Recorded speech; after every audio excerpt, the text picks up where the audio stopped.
Bonjour et bienvenue dans cette nouvelle vidéo pour les terminales ici en spécialité mathématiques. Alors là, je pense que c'est plus une vidéo dédiée au SPMath que aux maths complémentaires, du moins pour la première partie sur une limite de base. Après, pour la limite avec le taux d'accroissement, là, c'est pas un programme de maths complémentaires, c'est sûr. Donc le but de cette vidéo, ça va être de s'intéresser à étudier des limites de fonctions, autour de la fonction logarithme. Alors, j'avais déjà donné quelques limites de base, hein. Donc, petit rappel, limite de base que j'avais donné, ça on a vu ça dans le début du chapitre sur la fonction log, ok, enfin début du chapitre en soi, sur le milieu du chapitre, mais quand on a commencé avec les fonctions logarithmes. Donc quelques petits rappels de base qui vont nous être nécessaires pour bien comprendre au niveau des limites. Limite lorsque x tend vers 0, donc là on s'entend bien, c'est 0 plus 1, ça va être précis mais c'est pas grave, de ln de x, on sait que ça fait moins l'infini. Et deuxième limite que vous devez connaître normalement jusque-là, si vous m'avez suivi, c'est que limite lorsque x tend vers plus infini de ln de x, bah ça fait plus infini. Ok, ça c'est la première chose. Donc une fois qu'on a ces deux limites là en tête, et ben on peut déterminer toutes les autres. Enfin, on peut avoir les autres par croissance comparée. Alors du coup, ces limites là, elles sont justement par croissance comparée. Donc à chaque fois, vous n'aurez pas besoin de démontrer 150 millions de propriétés, il faudra juste dire par croissance comparée les limites, elles valent le temps. Ok. Alors première chose, c'est que en effet, la fonction logarithme, va se faire dépasser par toutes les autres. Ok. La fonction logarithme, elle va se faire diminuer par toutes les autres fonctions, ce qui se traduit par une limite lorsque x tend vers plus infini de ln de x sur x qui vaut 0. Ok, c'est-à-dire que la fonction identité, à chaque fois, elle dépasse la fonction logarithme. Ok, c'est ce qu'on peut voir d'ailleurs sur les premiers réels. Et si on pouvait prolonger le graphe, et du coup, ce serait pareil, on verrait la même observation. Ensuite, deuxième limite, c'est limite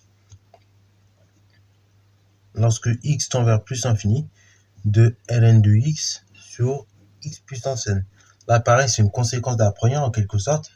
Là, on voit que cette limite, elle vaut 0 également. Ok, toute fonction de puissance dépasse la fonction logarithme. Ok, et donc la fonction logarithme, croissance beaucoup moins rapide que la fonction puissance. Ok, que toute fonction puissance.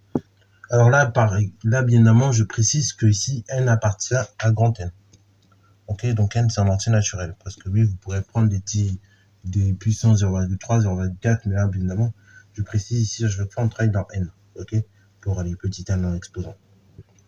Ensuite, troisième élément, donc là, cette fois-ci, on s'intéresse à la limite en 0. Donc la limite en 0 de x puissance n, enfin, on va déjà commencer simple, x fois ln de x, ça fait 0, ça par croissance comparée. Et dernière limite lorsque x tend vers 0, de x puissance n, ln de x, ça fait 0. Voilà, donc ces quatre propriétés, c'est de la croissance comparée. Il faut que vous puissiez les manier correctement. Ok, donc dans un exo, il faut savoir les reconnaître et les appliquer. Ok, donc une fois qu'on a ces quatre propriétés en tête, on peut tout simplement embrayer et donc passer aux autres propriétés. Donc on va passer, à l'autre propriété plutôt. Donc l'autre propriété, c'est la chose suivante. C'est le théorème d'accroissement. Et donc le théorème d'accroissement ici, le taux d'accroissement ici, il nous dit quoi? Donc là, je vous pose la propriété, on va la démontrer. Et là, on en pourra avoir la limite. Donc limite lorsque x tend vers ici 1, 2, ln de x sur x moins 1, vous allez me dire, mais ça fait combien ça? Certains me diront, j'ai aucune idée. D'autres diront, on va essayer de trouver comment que ça fait. Alors, pour trouver combien que ça fait, cette limite, il n'y a pas un million de solutions. Il faut passer par le taux d'accroissement. Ok, ça, pareil, si vous avez vu la petite vidéo d'un chapitre dérivé, complément sur la dérivée et convexité, normalement, la dernière vidéo que j'avais mise, avant-dernière vidéo, avant l'exotype bac, j'avais expliqué comment on pouvait calculer une limite un peu compliquée, mais via un taux d'accroissement. Donc là, c'est la même procédure pour le coup. Donc, petite démo. Donc on va dire que limite, lorsque x tend vers 1, 2, ln de x sur x moins 1, ça fait combien? On dit que c'est la même chose que limite lorsque x tend vers 1, de ln de x Et donc là, bah, la fonction c'est ln de x. Donc on va essayer de voir si on peut faire apparaître un ln de 1 parce que j'ai x moins 1. Donc idéalement, il faudrait que j'arrive à faire apparaître mon ln de 1. Alors est-ce que quand je fais apparaître ici mon ln de 1, est-ce que ça change vraiment quelque chose en quelque sorte? Est-ce que l'égalité elle est modifiée? Bah non, ln de 1 ça fait 0. Donc quand ben, vous ajoutez ou vous retirez 0 à une quantité, ça change rien. Donc ln de 1 qui vaut 0, et bah par conséquent, si vous l'ajoutez ou vous le soustrayez à ln de x, il restera toujours ln de x. Donc du coup, ça me donne cette limite-là, limite lorsque x tend vers 1 de ln de x moins ln de 1 soit x moins 1. Et donc, du coup, par conséquent, on peut en déduire ce qui suit. Et donc là, cette étape-là, bah, vous reconnaissez un taux d'accroissement ici. Ok, c'est le taux d'accroissement de ln de x pour une valeur x qui se rapprocherait de 1. Et donc ça, et bah, on va préciser que A, ln de x dérivable en 1. Donc, bah, cette limite-là, en fait, la limite d'un taux d'accroissement, et bah, c'est égal à la dérivée. Ok, c'est égal à ln' de 1.